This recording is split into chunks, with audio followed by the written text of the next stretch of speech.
Reviews. Back up in here, yo. That's right. And this time we're going to do something just a little bit different since technically this is supposed to be a overall review channel of all types of things from tech all the way down to restaurants. We're finally going to branch out and we're starting off with Robinhood. Give it rich. Give it rich. Go to the poor. We doing?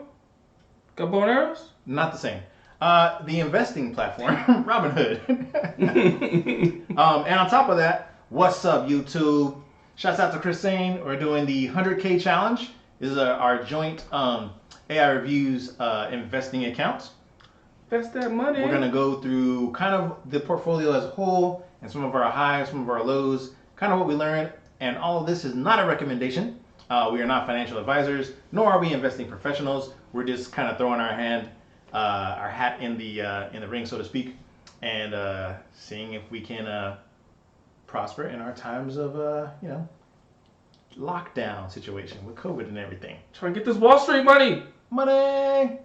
All right. So starting off, as you can see, that the account behind us here, we kind of didn't start off with this initially. It shows that we've put in some money. We have lost some money right here. Yeah. But that's just for today. Let's go over the 1 year really quickly. Right? So, yeah, kind of lost some money. Kind of see a trend here, right? Losing money. We didn't know what we was doing. We know what we're doing. We're learning, okay? We were learning. And then we started looking on internet, reading articles, and then we found YouTube, right? And then we found Chris's page and started doing a lot better investing, wiser investing, learning some strategies, and kind of has been pretty good from there, as you can see. Year to date, up a nice sum of AR review money. Few dollars. So we're gonna reinvest that into the channel at some point in time. But we're gonna let this bad boy ride and then see where we end up. Now, quickly looking over what we have in here in the portfolio. Gonna go to stock. So the ones that we have followed from Chris, we got in on Neo, albeit a little bit late, but still, as you can see, we're up. We got in on some Helion, up a little bit there. We got in on Main for our dividends. Dividend stocks. So we got in there at 29, so pretty good there.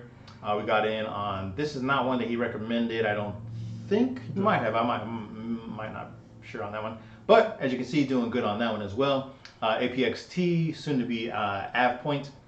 We got in here, let's go over here really quickly. We got in at 13.76, sitting at 125 shares. Oh, can you guys see that? There you go. So not too bad, doing good. Had a good day today, I think, overall. We're liking the trend. Big thanks to Chris. A lot of this stuff we would have had no idea. So again, shouts out to him. And we're on our journey. We're up 2,000. We're gonna hopefully hit that first 10K mark. We want those championship belts. Smackdown. The ring, yo. That's right.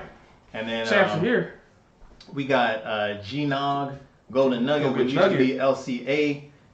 Thanks to Chris, we got in pretty early on this one. We probably should have sold off to take some profit, but we were just kind of holding out, waiting for it to hit that magic 30 number, which is not too far off from there. Not too far off. Not too off. It's on the way up. Yep. Up and up, up and out, up and up. Then what else do we have here? We also have, let's see. I think those are the only main ones that Chris said. Oh, I think Chris at one point had mentioned clean energy fuels. There's a lot of other ones that we kind of missed out, but these are the ones that kind of are in the portfolio now that are kind of been helping us make a lot of the gains. I'm going to briefly go over that with you guys real quick. So here's kind of a review where we're at with everything, our equity, our total return. You guys can kind of see full transparency, so that way you can see we're not trying to hide anything or make it seem like we're gurus or anything else like that. We're just a couple of guys throwing our hands out there in the stock market, trying to grab some stocks, see if we can make some profit and kind of do our thing out here. Again, Just do it. we're not recommending that anyone else go out there and match our portfolio or copy No. anything or anything else like that. As you can see, this was one that I decided to try to use our money on to get AMC. Kind of bought in at the wrong time, but hey, maybe we'll come back from this. Maybe we it won't. happen. We'll see at the end of the year if it switches up. Yeah. We're just We'll trying it out. So and then good example, right? Walgreens. Kind of, I had some, got us some on this stock, and then I was like, maybe we should sell and invest in something else, not knowing that I had set the DRIP, which is a dividend reinvestment. Yeah. And it did, and it bought us like this little small amount, teeny tiny share here, with not even a full share. But we're actually up on it 39 cents. Still making money no matter what. So I'm talking about. So either way, we're up. We're literally only down on one in our portfolio, which is pretty nice. Yes. Pretty nice. I'm liking it so far. I'm excited. A lot better than when we were down 5,000. Yeah. Way better. That's way better right now than it was before. Yeah. So this was like, what are we doing? We were concerned. What is going on? We were concerned here. We were like, this is not supposed to be happening. So between the both of us, our savings is pretty much going to be gone at this point. So being up 11% for the year now as a whole, which we haven't even been trading a full year. Yeah. We started back in just May, beginning of June. Yeah. Yeah. So not too bad. So we have about 7 months so far of trading under our belt. Again, we're happy with it so far. Yes. Hopefully we can continue on this upward trend. If you are currently using a savings account to keep all of your money in, and entirely up to you if you want to keep it in there, although I personally would say that for us, we're finding that placing our savings into the stock market is becoming a lot more lucrative, and as you can see, better return, right? Yeah. Much better. And then for you, what would you say would be like one of the number one things that you learned through this journey so far? Don't expect quick money. Because it's not. It takes time, and you gotta learn. You understand what you're doing. Yep. You're not gonna start the stock market and all of a sudden, oh, I'm up $2,000. Like it could happen. It could happen. You hit the right stock first off. Maybe you do, but most of the time, which we both did originally start out. When you see there's a spike right when we started. That we was like, yeah, this is easy. It's easy, and then you see that decline. Oh shit! What happened? Down 2,000. You might pick it right off and then realize you don't stay with what you were doing that was working. You try and get something ain't right. Yeah, you get overzealous and then you start trying to correct it. Yeah, we made some money back. Oh damn it. Yeah. So it takes patience. It takes time. You just got to work at it. That's pretty much what it is. Yeah, that's 100% true. What would you say is the worst lesson in the stock market you have learned? Worst meaning like something that you were just like, I'm never doing that again. Never. I mean, where you're like, damn, not doing that again. I would say just like spending too much on like same day or same week option plays. Oh yeah, big time. Yeah, same week option plays. And I'll even kind of add on to that. I think you'll second this when I say it. Same week option plays with only 2 days in the week. Way out of the money. It can go up $50. It has earnings in like a day. Yes. No problem. Yes. Right? And that's just the naiveness that we initially had, right? We're like, companies make tons of money during earnings, right? Yeah, they make tons of money during earnings. Let's 500 on that one. So much. You know what? Market's about to close. Let's double down. Yeah. And then it drops like $100. Oh, so the market didn't think the way we were thinking right now. Well, that kind of sucks. Yes. And then 2 weeks later, you do it again. The market was like, oh, remember that thing you did on Netflix? Yeah, well, we like to have more subscribers now too. So, yeah, now it's going to go back up. And we're like, if we only picked more time. More time on options. Time is your friend. I will say that for sure. In regards to option plays, time is your friend 100% of the time. It's very difficult to lose with time on your side, which is also why we prefer the long term. Shout out to the trading fraternity.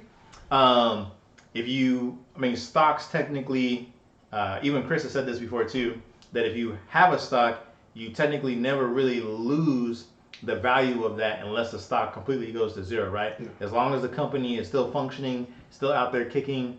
I can't tell you how many times that I've had a stock or an option and Citron comes out, yeah. Or some analyst from JP Morgan Chase or Citibank is like, I don't like this stock, and there's a sell-off, and then you're riding high, and then all of a sudden your option is drops down, right? $1. So yeah, and your option can go to nothing, but your stock will maybe only drop maybe $5, maybe $6, and then in a couple months it's gonna recover, yes. And you'll be back right where you were. So that's, I would say, the one thing I learned, that having stock is in the long run way more profitable to find a company you can just invest your money in, kind of take some profits from that, and continue to build out your portfolio little by little. Chris has definitely taught me on that one for sure, as well as the trading fraternity. So, any other ones you want to point out, maybe? Remember, this is stuff that we learned. I mean, maybe some of you guys can relate out there, maybe not. Some of you newbies, just kind of giving out nuggets that we have learned that we're kind of using to help us get better. For the most part, I mean, it's just watching stocks, trying to see what the trends are, which, the news, what's going on in the world, how much it affects actual stocks moving up, moving down, things like that. Mm-hmm. Helps you get into plays, helps you find the stocks that are going on, that are going on. Oh, and not to be emotional with your trades. Or FOMO. Yeah, or the fear of missing out, right? No chasing, right? Yes. If, perfect example, Tesla, right? Everyone loves Tesla. If you play Tesla, then just commit to do it, right? If you see that halfway during the day Tesla's already gone up $18 and you want to jump in because you think you're missing out, I mean, consider, are you really missing out? Is this going to be the only time Tesla is going to ever run up? If you've been following the company, you know the answer is no. So, don't lead with your emotions. Yes. Try to do your best to be logical about all your selections. Yeah. Or if you lose money, don't think I got to make it all back on the next play. Or the next option, or next whatever it is. It's like, okay, that happened, learned, find something else, but it doesn't matter. I don't have to make it all back in the next play or option I do. Yeah, like, stock no, I just lost $100. Quick, buy this other option, and I'll make it back with that. That's definitely the fastest way, I would say, to lose your money. I can tell you firsthand, I literally lost like $1,000, and he was like, you sure want that? I was like, well, it's still part of my half I put in here. He's like, hey, all right, it'll be up to you. So I was up a good $200 until like 30 minutes later, and someone from Citron was like, yeah, I think the stock is only worth $20. Well, that $15 of momentum I had, and yeah, it went down like $500. And by the time I was like, it'll come back, right? No, it can happen. Didn't have enough time for it to happen, right? Yes. That was back when I was buying options the same week of. So for whatever reason, unfortunately, it never returned that week. Didn't return most of the week after. The following week, though, went right back to where it was. And I was like, finally I got a 2-week option instead, or even a 3-week, right? Yes. So time is your friend. And with that, like I said, we're at $2,339. We're closing into the $5,000 mark, and our real main first goal is $10,000. $10K. So once we hit that, we will update you guys with another video. Unless, of course, you guys want to see more of our progress. If you guys want like a weekly progress, technically this is going on the second week? Second week. Yeah, second week of January so far for the 100K challenge. I'm not counting the first since that was a Friday. But technically the second week of the 100K challenge, and we are up. So we're doing pretty good so far. Not too bad. So like I said, if you want us to update you guys every week, let us know down in the comments. If you have any questions for us, also let us know in the comments. And as Ian always likes to say, don't forget to share the video out to everybody. Share it to everybody. And we'll see you guys in the next one. Peace.